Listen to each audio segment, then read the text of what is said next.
بسم اللہ الرحمن الرحیم۔ جب قاصد بلقیس کے پاس واپس آیا اور حضرت سلیمان علیہ السلام کی شان و شوکت کا ذکر کیا تو ملکہ بلقیس نے اس کے بعد حضرت سلیمان علیہ السلام کی خدمت میں خود حاضر ہونے کا ارادہ کر لیا۔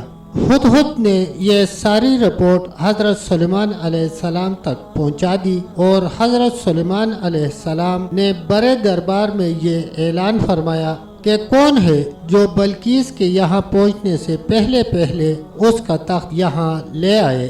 عفریت نامی ایک جن اٹھا اور بولا، آپ کا اجلاس برخاست ہونے سے پہلے میں لے آؤں گا۔ حضرت سلیمان علیہ السلام نے فرمایا، ہم اس سے بھی زیادہ جلدی منگوانا چاہتے ہیں۔ تو پھر ایک عالم کتاب اٹھا اور بولا، میں ایک پل مارنے سے پہلے لے آؤں گا۔ یہ کہا اور پل کی پل میں وہ تخت لے بھی آیا اور سلیمان علیہ السلام نے دیکھا تو تخت سامنے رکھا تھا۔ پھر بلقیس بھی حضرت سلیمان علیہ السلام کی دربار میں حاضر ہوئی اور حضرت سلیمان علیہ السلام کی شان و شوکت اور صداقت و نبوت کا نظارہ کر کے مسلمان ہو گئی۔ حضرت سلیمان علیہ السلام کے دربار اور بلقیس کے تخت کے درمیانی فاصلہ 2 مہینہ کی راہ کا تھا اور تخت کا طول و عرض اس کا آپ پہلے سن چکے ہیں کہ 80 گز طویل اور 40 گز چوڑا اور 30 گز اونچا تھا۔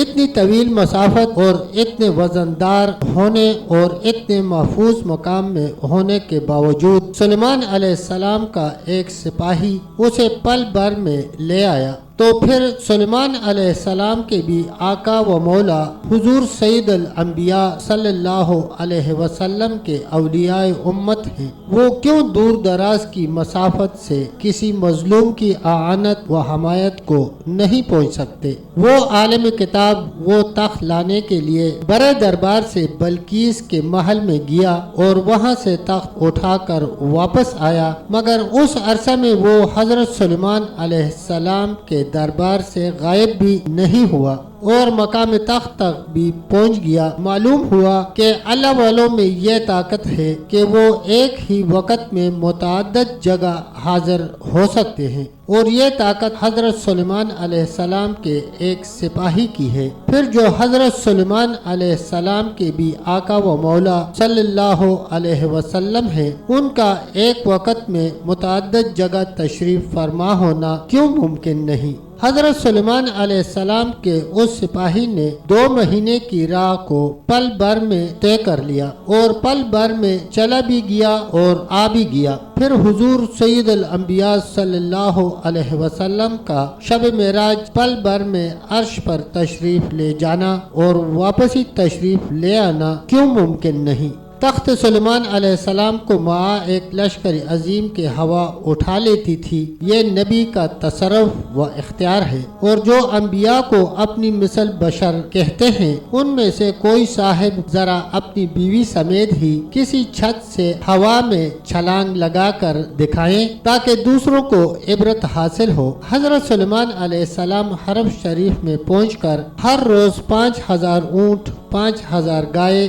اور 20,000 بکریاں ذبح فرماتے رہے۔ آج کل ایک فرقہ ایسا بھی ہے جو ایام حج میں ایک بکری تک کی قربانی کو بھی فضول کہتا ہے اور مسلمانوں کو اس شرعی امر سے روکتا ہے۔ جن و انس و وحشی و طیور، خشکی اور تری کے حیوانات اور دیگر اللہ کی زبردست مخلوق بھی سلیمان علیہ السلام کی تابع تھی، اور آج جو لوگ انبیاء کو اپنی مثل بشر کہتے ہیں ان کے گھر کی طرف نظر دوڑائیے تو ان کی بیوی بھی ان کے تابع نہیں ہوتی۔ تب تک دوستو اتنا ہی، ملتے ہیں ایک اگلی ویڈیو کے ساتھ، تب تک کے لیے اللہ حافظ، اللہ نگہبان۔